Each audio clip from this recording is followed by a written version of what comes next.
the National Transformational Alliance, other members, supporters, well-wishers, persons who are curious observers, and to the tens upon tens of thousands of persons who are listening and viewing right now on the live stream. Thank you for taking your time, your precious time, to be here and to listen to what we have to say.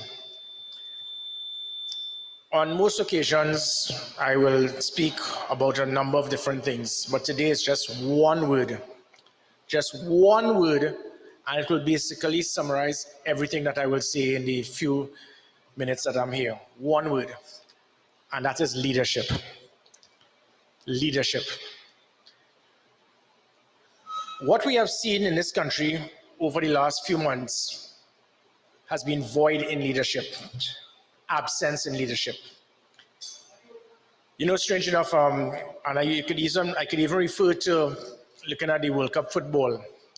My son and I go through constant debate as to who's the greatest footballer in the world right now, between Cristiano Ronaldo or Messi. So he supports Messi. And there's no, to try to debate about who is the better footballer, it is difficult. It is just like trying to say who's the better person in his field. Gary Griffith, because he's very versed in national security and law enforcement. Keith Rowley, he's very qualified to massage rocks and stones. And everybody has their specialty. So you can't measure it. You can't measure Ronaldo and Messi. What you could measure is leadership. And not to attack any of the Messi supporters here, I'm sure there are many. I am speaking about looking at the quality of an individual based on what they have been trained to do is not leadership. Leadership is having the ability that when your team is down, you can stand up, you can help them, you can build them, you can motivate them. And that's why I always compare Ronaldo to Messi, chalk and cheese. So you would have seen what happened today. Penalty, he'll throw it away. His head is always down when the team is losing. When they're ahead, his head is up and he's bold and showing himself. And it reminds me so much of Keith Rowley. I'm not trying to compare Rowley to Messi in no form or fashion. But I'm trying to show that true leadership is one that when things are going hard, when things are rough, when you're under pressure, that is when you need to stand up. Keith Rowley goes absent. I think he has this machine, remember the Starship Enterprise, where Scotty beams him up and he disappears. Every time the country needs leadership, he disappears. The majority of the government, they disappear, void of leadership. They do not know what to say, they do not know what to do, they go absent. And leadership is not one. There's a perception, and again, because I'm listening to my comrade here, Commander Dindial. Dindial, you trained at in UK, in Dartmouth? Where did you train? In Dartmouth? Mexico, right? And the training we have in the military, as military officers, when I trained in the Royal Military Academy, Sandhurst, the main thing they put about leadership is to serve. And sometimes we have politicians that they believe leadership, and if you listen to this Prime Minister, his words will always be, I have instructed, I have summoned, I have directed, I have ordered. That is what they feel leadership is about. They feel leadership is trying to put yourself in this type of dictatorial position that you can direct, order, condemn, criticize. That is not leadership. Leadership is at times humility. Being there to build persons. And it goes back to the Messi Ronaldo thing. Trying to understand that when your team is down, that is when they need you. We don't need you for your skill, that is there. We don't need you for your talent based on how you were trained, that is there. We need to know that there's an individual who is a team player and can build. Keith Rowley has shown, undoubtedly, he lacks that leadership skill. He shows his substance as a leader when he's in a political meeting, and he will have those persons that if he says anything, they're going to shake their head in acknowledgement. And then that is when he gets confidence. And that is when, you know, the little ornament on the dashboard of the car, his head starts bubbling when he starts to get excited. That is not leadership. Leadership is being able to build people, try to get people to be the best that they can be. And that is what we are here. The National Transformational Alliance, our job is to build, not to destroy, to try to unite, not to divide, to try to be constructive, not to be destructive. And if you see an individual where all you see is hate, all you see is animosity, all you see is a man totally out of control. You cannot have that as a leadership to build this country. We are in a situation where we have seen lack of leadership, and what little leadership there is, we have seen incompetence in that aspect of leadership.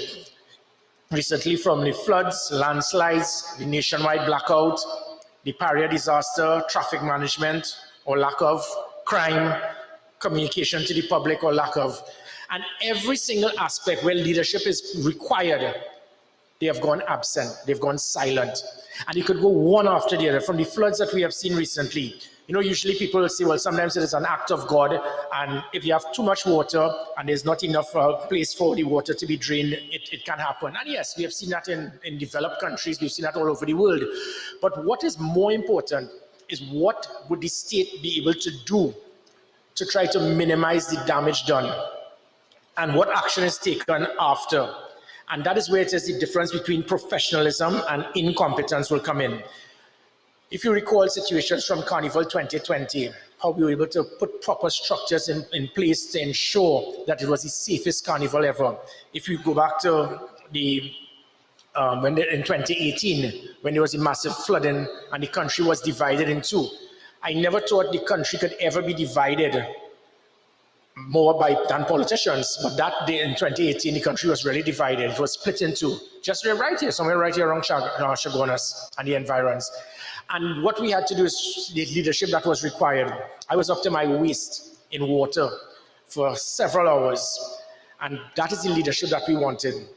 You can't see the Minister of National Security, Minister Sleepy, he's always asleep on the job. You can't see the Prime Minister, you can't see Mr. B+, Jacob. You cannot see these individuals because they are absent, they do not know what to do, they do not know how to organize, how to build, how to motivate, how to have structures, how to have operational plans, how to have timelines, and that is what we do. What I have done is when I decided to say get back into politics, I wanted to make sure that we have the best team available, because sometimes politicians and political leaders, they need weak people around them to make themselves feel relevant, to make themselves know that what I say is what will happen. And that is definitely not the way I am. My understanding of a team player is to ensure as a leader, you can get the best minds available, regardless of the fact that that person can challenge you, because I want to be challenged.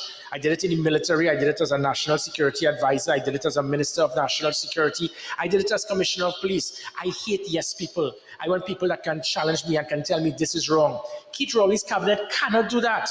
Seven members of parliament told me that if they had their way, they would want me back as commissioner of police because their constituents is who would put them there, and the constituents are being affected. But they're afraid to tell Keith Rowley that. That is not the type of cabinet that I will want. That is not the type of individuals that I will want. I want people that will have the ability to tell me you are wrong, you are going in the wrong direction. Because if you do not do that, what you are going to get is something known as democratic dictatorship, sorry. That democratic dictatorship is what we have in our constitution, where our constitution was established in such a way to manipulate democracy. It ensures that one man and one man alone can handpick virtually the Chief Justice, the President of the country, the Speaker of the House, the President of the Senate, the Commissioner of Police, the Chief of Defense Staff, the head of the SSA, all the state board members. That is, in any country, that is dictatorship. And we have set our constitution just for this. So our concept is to make sure that we can change this. So when we had the flood in 2018, we looked at the situation and we said, and I analyzed it. I said, listen, there's no water on one side of the road. Split it in two, drop cones, put police officers, put lights, and have the northbound, southbound on one lane. Not one person in the hierarchy of national security or anyone in the government thought about it, and people were stranded and they spent several hours. We have seen this for so long. It seems that sometimes if you get in a position of leadership, you feel that you are too senior. You do not want to dirty your suit or your khaki pants because you are now an executive officer in the police service. No, you must be prepared, and that is also leadership. And I will keep using that word leadership tonight. Leadership is one where you are always prepared to do exactly what you will have anyone that you delegate to do. You must never be prepared to say that I am not going to do that, but I could delegate someone to do that. Be prepared to do the exact thing that you will tell someone to do, which is what I did. As Commissioner of Police, I will take a bullet for a stranger in this country. I will be prepared to go out there on the fields and be able to stand side by side with the most junior constable and let him know that I am there for you. That is the type of leadership we need. That is what it is the NTA is going to provide. We are going to be there. It wasn't by accident that when I gave out that number, 482 Gary, that I wanted people to be texting me all 2 o'clock, 3 o'clock in the morning, and my wife going crazy hearing this phone ringing. But that is what we need. We need someone who is prepared to work 18 hours a day, 7 days a week, and be prepared to do everything to make this a better country. Those are the type of the persons that we want. Those are individuals we need that are willing to not lead, but serve. And all of the things that we have seen, every single thing that we did, in 2018, as I said, pertaining to the flood, during the earthquake, we put so many things in place that could have made it easier for so many citizens in this country who have lost virtually everything over the last few days, and a total absence of leadership. In 1990, I was the youngest officer that served this country during the attempted coup. I just returned from my training in England. And when we saw the problems, when the Commission of Inquiry took place, the main point that was put about in that the Commission of Inquiry into the attempted coup was the importance of coordination and communication. The one main point they put, it was to state that we need a national operations center. As the National Security Advisor, I decided to do my research, and United Kingdom has something known as COBRA, the Cabinet Operation Briefing Room. So I cheated. I piggybacked on what I saw in UK. I looked at Ecuador, Brazil, looked at everything to understand how can we prevent a repeat of 1990? How can we be prepared to deal with any natural or man-made disaster, because we lack coordination, we lack communication.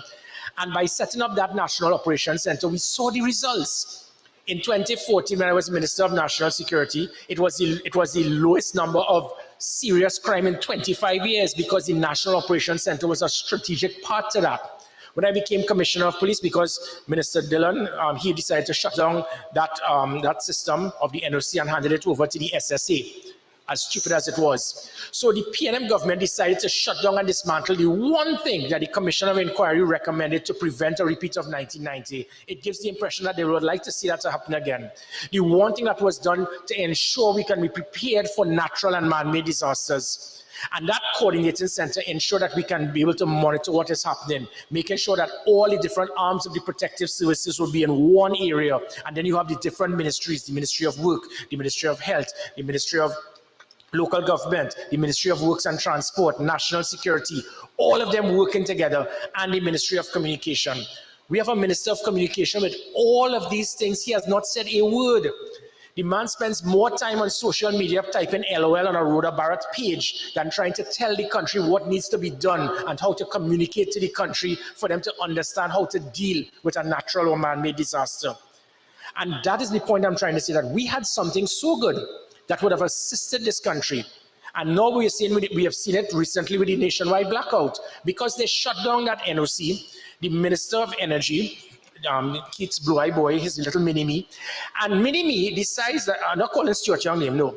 So mini-me decides now to say that on nationwide blackout, he decided to put TNTech as the point organization to communicate to the public. And all TNTech did for the 10 plus hours that the country did not know what was going on is that you'll get back lights in a few hours. It shows ignorance at the highest level, lack of organization, lack of management.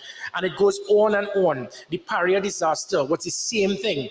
Had there been a national operations center, what you had, and you're seeing it there with previous political leader of the COP, Prakash Ramadar. I'm very proud of him of how he dealt with it. And he exposed it. He exposed the shortcomings, because one hand did not know what the other was doing. So when they had this situation, nobody knew what to do. There was lack of coordination, lack of information being fed. Because of lack of information, it meant that nobody knew what to do. So they stood in their shoes and they wondered. And because of that, persons lost their lives.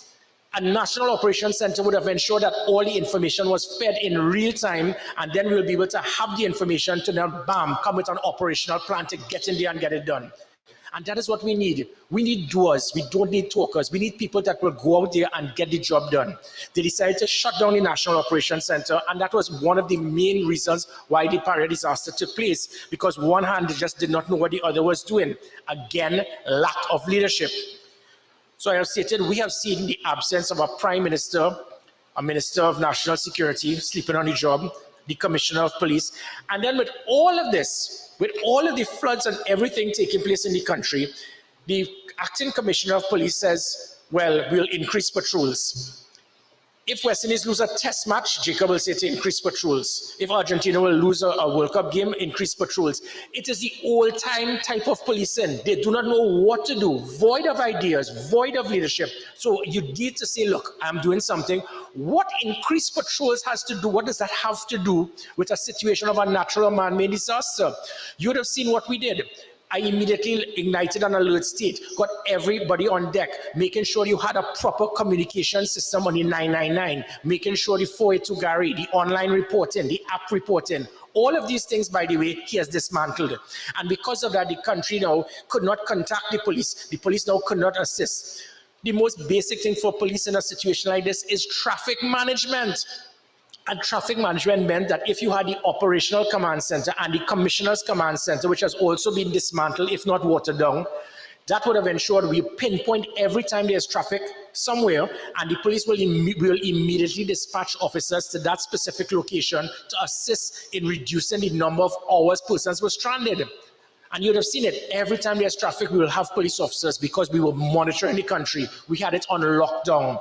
We had 90 police vehicles in the 9 different divisions, and in 10 vehicles in each division. Think of it. Think of this area.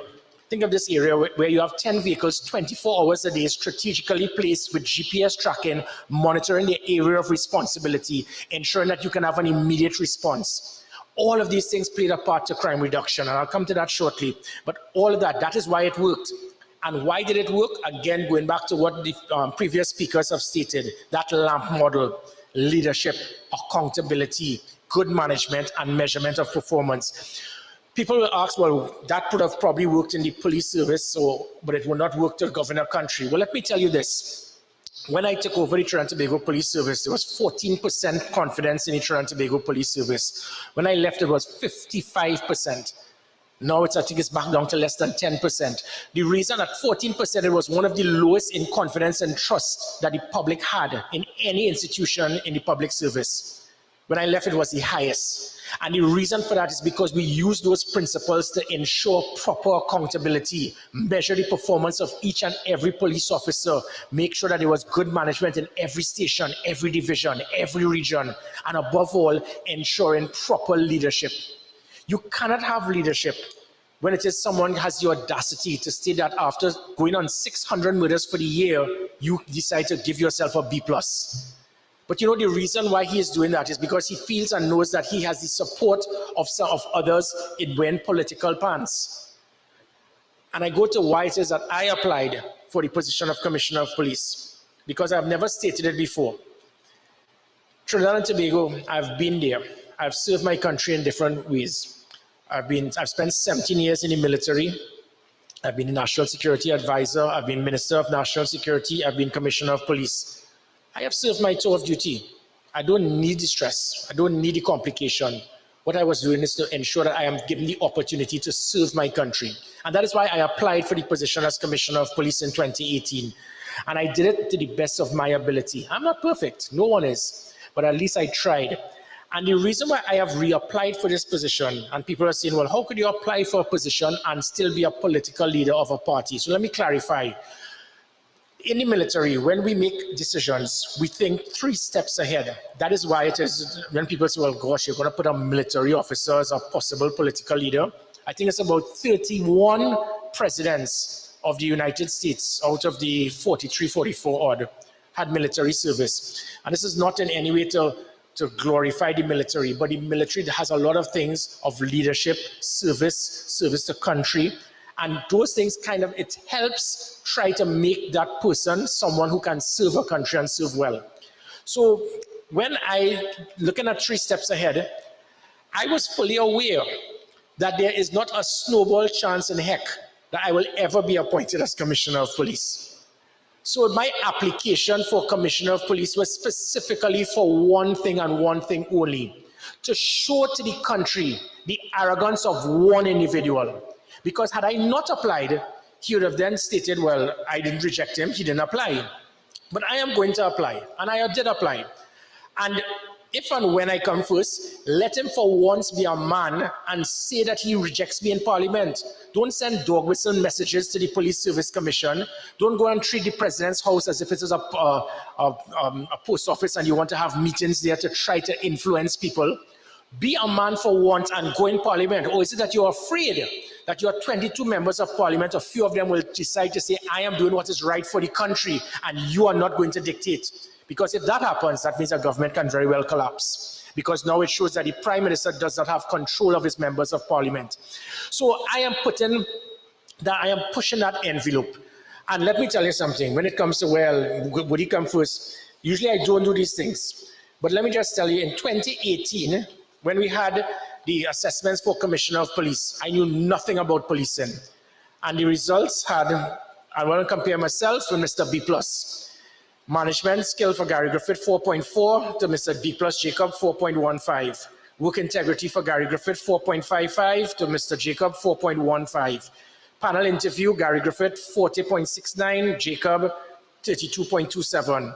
Written case study, Gary Griffith, 8.50, Jacob, 7.5. Media role play, Gary Griffith, 11.81, Jacob, 9.9. Role fit, Gary Griffith, 12, Jacob 7.50. Total score, Gary Griffith 81.94, Jacob 65.54. Keith Rowley, Police Service Commission, your name man, put Jacob in front of him. Show to the country once and for all that we are now going to have independent institutions that are being pressured and manipulated. And if the Police Service Commission, they do what is required, because in 2021, when it is I had the experience as Police Commissioner, when we had those same exams, Gary Griffith, 85%, 91, 84, and 85, 94.8%.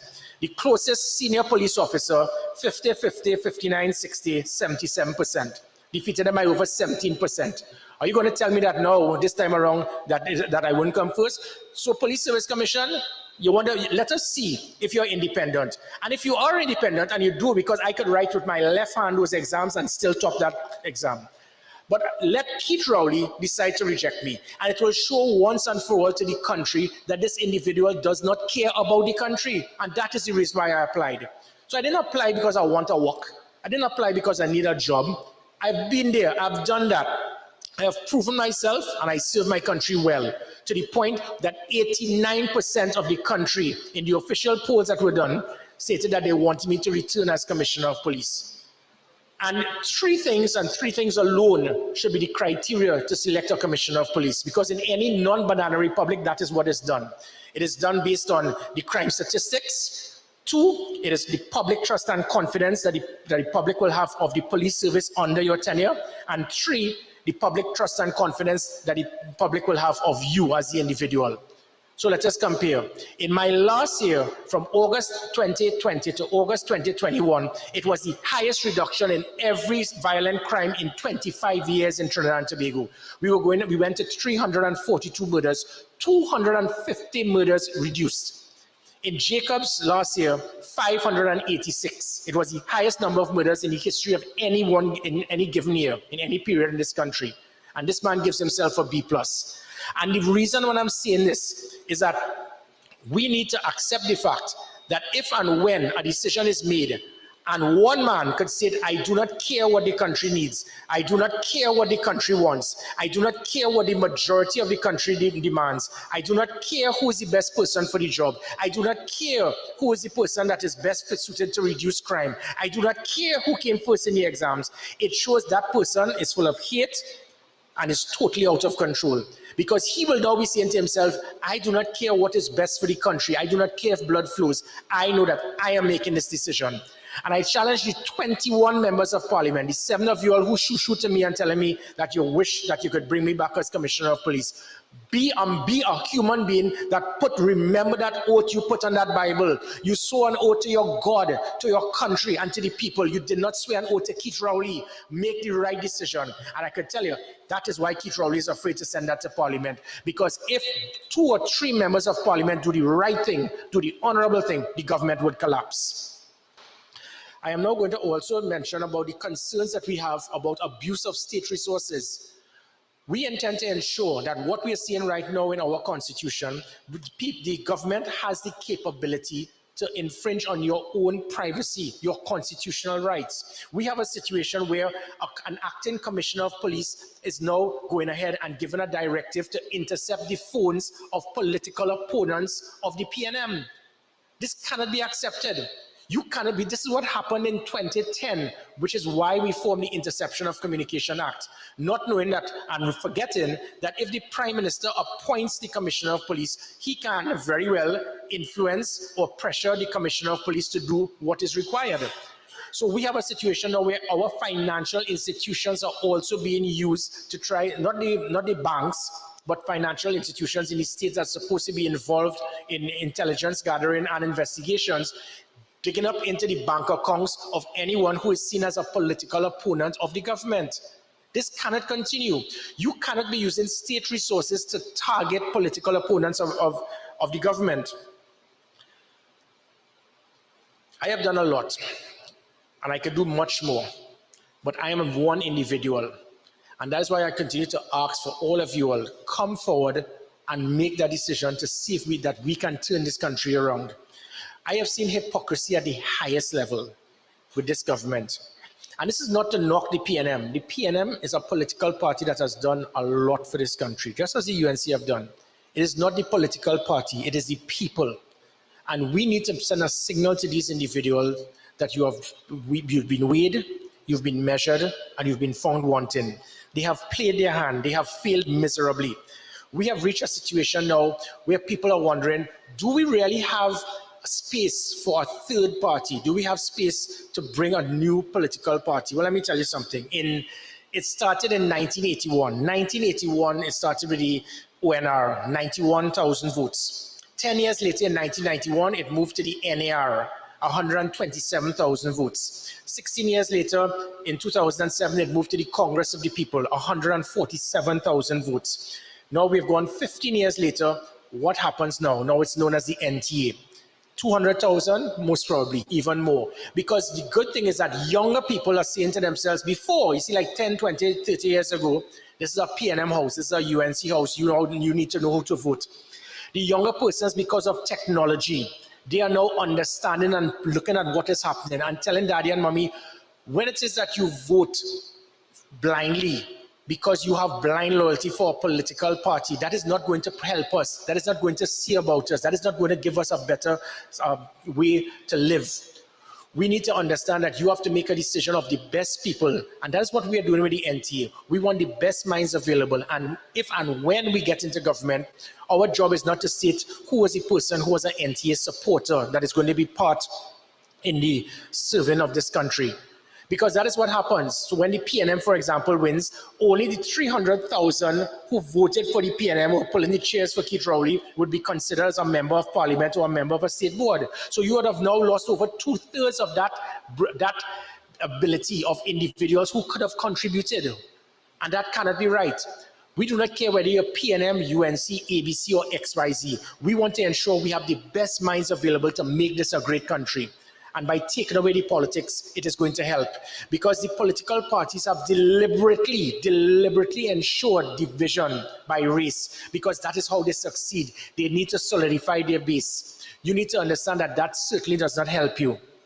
We intend to do all that we can. And again, it cannot work when you have a situation of, for example, you have a female police constable reporting to the diplomatic center to speak to certain senior politicians. And I challenge the Prime Minister, tell me that no junior police constable at WPC has been meeting certain senior politicians in your government and briefing you about certain investigations. This can't be right.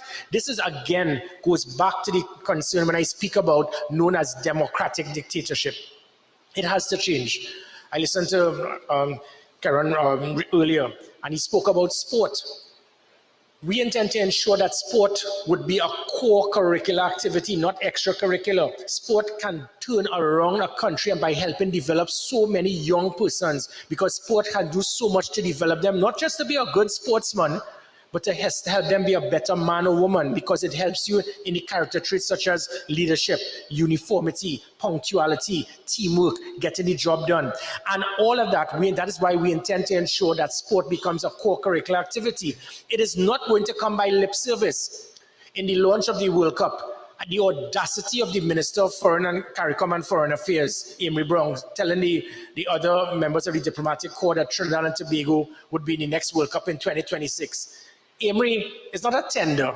You don't pay for it. It takes hard work. And this government did not do a thing, did not lift a finger to assist our national football team in the World Cup 2018. Not a thing.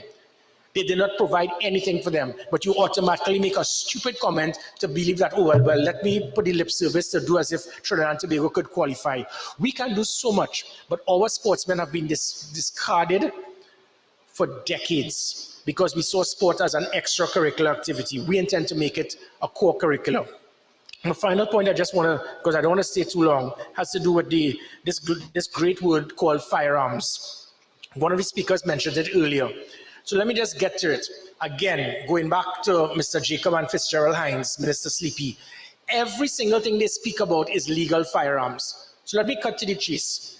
It wasn't 4 firearms, by the way, that were involved in the 600 murders, because what they are doing is also trying to bring in situations where police officers or persons in the security officers may have used their weapon. In my watch, in those 3 years, not one of legal firearm issued was used to commit a violent crime, not one. So when Minister Sleepy decides to speak about 108, let him get his facts, and I challenge him to show it. But what has happened is that when I issued legal firearms, it's because I realized that law-abiding citizens, you have a right to defend yourself if the state is unable to defend and protect you. And in that, as I said, not one of these weapons was used to commit a violent crime, to commit a murder, or was lost or stolen, because we had a comprehensive system to ensure the right persons got it. 4,000 firearms were issued. That is 0.3% of the population, 0.3%. And of that 4,000, 2,000 plus were given to police officers, fire officers, prison officers, soldiers, sailors, police officers who, because of our stupid system, when they work at the end of the day, they have to take their firearm and return it to the station and leave themselves abandoned that they now could be targeted by criminal elements for they and their family. So I issued 2,000 firearms for these police officers, past and present, prison officers who were being killed. And you have a problem with that? But it's okay to send a message, Gary, Commissioner, I have these 10 firearms from our partners. Commissioner, I have a partner in Tobago I want to give off a firearm dealership license for. The hypocrisy of these individuals and the audacity, because you did not want police officers to get their private firearms to be able to protect themselves and their loved ones. You didn't want the small businessman to get a firearm to protect himself. You didn't want the farmer, the hunter, the individuals who probably needed a firearm when they're involved to protect themselves from predial larceny. You have the audacity to say that that is a problem. And then going back to what I spoke about, there are 13,000 crimes that take place annually, roughly. And out of those, just about 4 or 5 would have been by legal firearms. But the legal firearms, again, over 50 lives have been saved because of the firearms that I issued to these individuals to protect their loved ones, to protect their assets. And you have now issued over 70 police officers 24/7 to go on a witch hunt in the hope that you can find something. So you put 70 police officers to investigate legal firearms and not one police officer solely assigned to investigate and to extract illegal firearms, which has been the result of over 99% of all murders by firearms in this country every year for the last 5 years. And you give yourself a B+. It is unbelievable.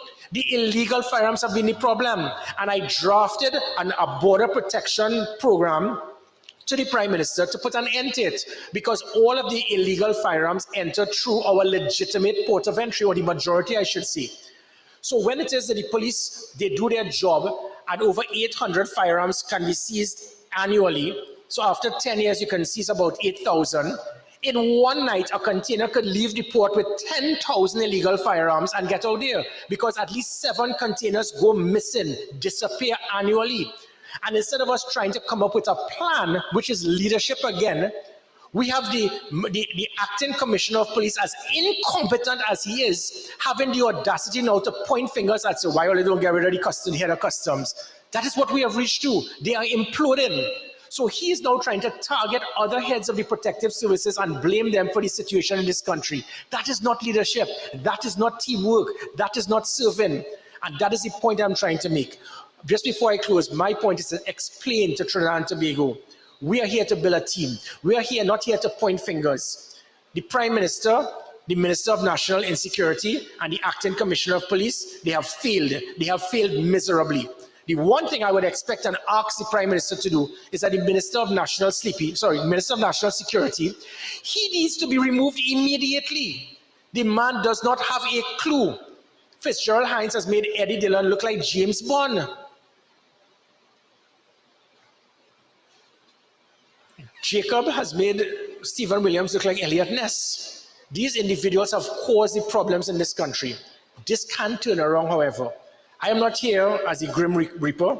I am definitely not Scrooge. What I'm here is to give you hope and to use that word in the NTA of believe. Believe that we can turn around this country. When it is that, again, when I took over as Commissioner of Police, crime was the #1 concern. In 3 years, it became the #4 behind health, education, and the economy. It is now back to #1. The point being is we can do this, but it cannot happen if you have a government that will refuse to listen, that will think that your biggest enemy in the state are your political opponents rather than those persons who kill, rape, and kidnap. That is where your focus should be. But trying to harass the police service to influence them to put their focus on going after political opponents, it means that you are now diverting the resources and attention to deal with the criminal elements. I don't see a criminal element as being someone with a different party card. I see the criminal element as those who try to deprive you of your fundamental right of safety and security. And that is what I intend to do. We intend to target who the enemy is. And I ask this country, please believe that this can turn around. Just before I close, I don't want this government to fail. I would like them to succeed. I'm a patriot, and I have offered my service to advise them.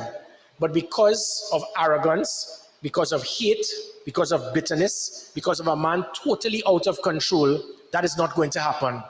So if they do not want to take our advice, they do not want to get our support, the only way that we can turn around this country is that they need to be removed, and removed immediately in a democratic manner. I ask Trinidad and Tobago, please believe that we can make this a better country. Believe that we can improve. Believe that this country can be united. Believe that Trinidad and Tobago can become the country that we want it to be by us working together as one team. On behalf of the NTA, I ask you all, please believe.